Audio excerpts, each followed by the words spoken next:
you're basically dropping an ice golem in the air for the purpose of that, right? Because he's going to go to his death. Champions, I'm glad they didn't touch him. Again, probably in the minority. Not everyone even has him. But again, top ladder is different than mid ladder, and mid ladder is different than low ladder. That Dark Prince distraction play, counter push, making him deplete elixir, not supporting his push, is why I won the game, guys. Learn that strategy and thought process, all right? What's going on, y'all? Welcome back. Hope you guys doing well. As always, your boy's back with some balance changes, guys. I'm going to tell you right now, just about everything on this list caught me off guard, okay? Whenever I see the word rework, your boy gets sweaty palmed and nervous because more than one thing is happening to that card, and you kind of can anticipate what it might look like and how meta shift, but you really don't know until it starts to be played inside the arena, guys. All right, we're going to be doing two things. We're going to quickly talk about the balance changes here. All right, lots of videos already circulating, so we'll consolidate a lot. And then we're going to segue into something I think is actually more important. All right, you guys know how I always like to help you guys and breaking down battles, etc. I rewatched one of my battles not too long ago in a previous video. Guys, and there's one precise moment in the battle that actually won me the game. And it wasn't some of the typical things that I'm sharing with you guys. So I want to bring that to you. So definitely stay tuned. I look at it as almost one of the #1 tips, knowledge sharing kind of a thing, guys. Definitely stay tuned.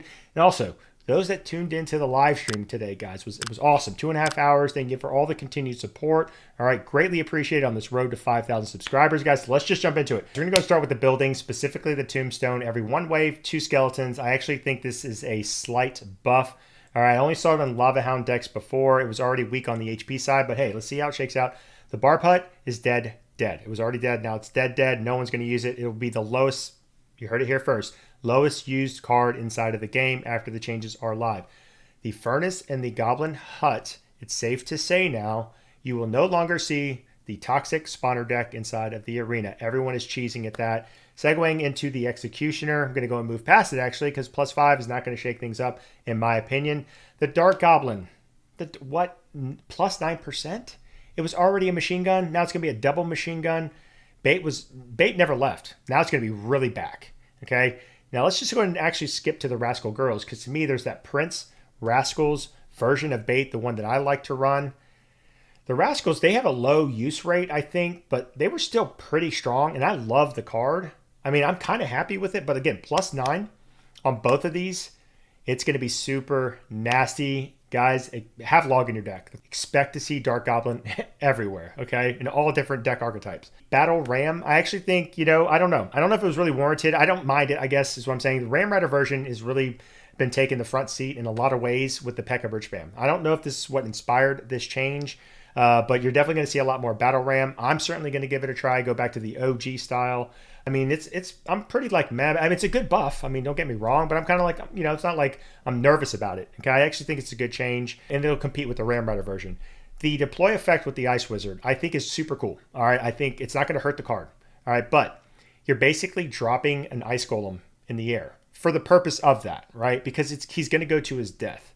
He's going to slow things down, but that's not the purpose. That's not the utility of the Ice Wizard. It's to slow things down. So I'm kind of meh about it, but I do think it's almost like it should have been there all along. But who's really going to just want? They might have to if you're in a pinch, but who's going to want to drop the Ice Wizard to its death? All right, that's kind of how I feel about it. But again, time will tell. Jump range for the Fire Spirit, again, it's not going to kill the card at all. It's almost balanced now, in my opinion, because now troops can kind of take care of it because it's only 1 elixir. It's super strong before it makes the jump. So to me, it's going to be still a very viable card. The Goblin Cage. This kind of threw me off, and I do think -23% is significant. And I know it's all about the Brawler, but guys, -23%, time will tell again. I'll still use the card, but I don't know. I don't know if that was really warranted. Mother Witch, to me, it was more of her utility of spawning the Cursed Pigs and things like that. Now you can get her with arrows and zap. But if you're running arrows and zap, do you want to use that on a Mother Witch? I don't know. Like if you're in a pinch, you have to. I just don't know if she should have been touched. It's a little bit of in the minority. A lot of people really don't like the Mother Witch. I thought she was kind of fine. If you're going to kind of nerf her, it's going to be on the other side of the stick, not really her HP. Even though, again, this hurts, but -18, I don't know, it could have been -2 or -18. Really wouldn't matter a whole lot because she's still going to serve the same utility inside of the arena. Time will tell.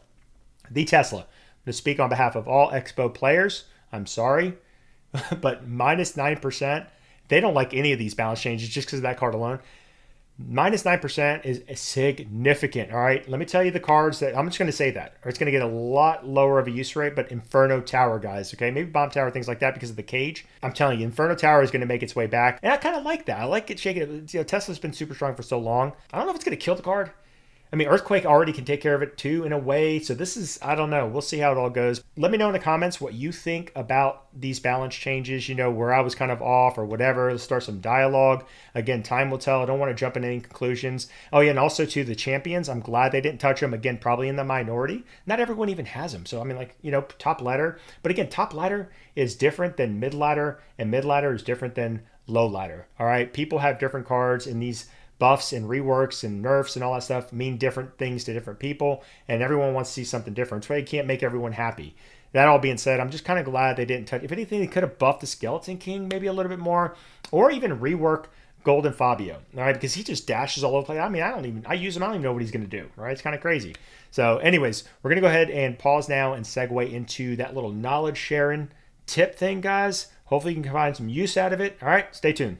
Guys, here's the battle. Before we jump into it, I wanted to give you guys some words of encouragement. I bet you anything, all of you play well. Even though you might get stuck or are losing, this precise play is why I won this battle. And it also is probably a play you may or may not be thinking about while you're battling. And that's why I want to bring it, because it isn't so much about all the strategy stuff I talk about. Super important, all those fundamentals.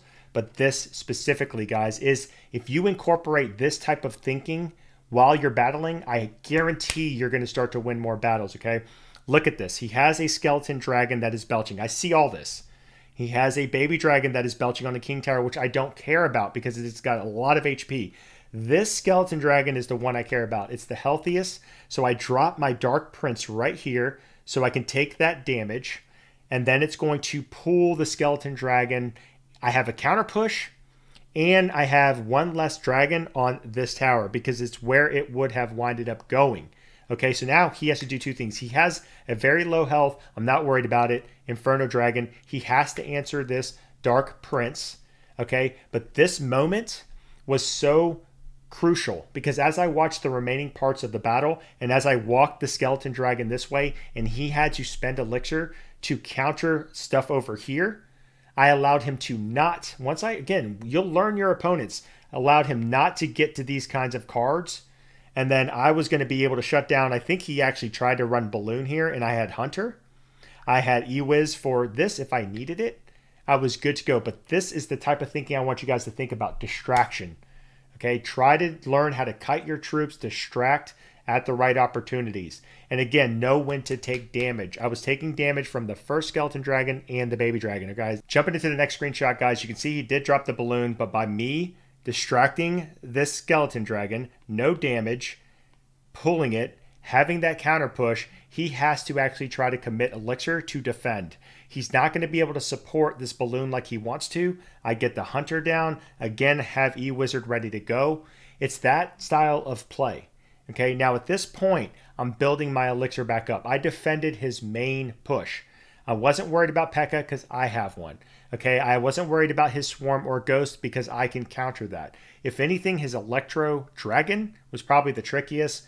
But the way, again, he was playing, especially as he pushed heavy on my King Tower to try to go 3 crown, I knew I was going to win. But again, that Dark Prince distraction play, counter push, making him deplete elixir, not supporting his push is why I won the game, guys.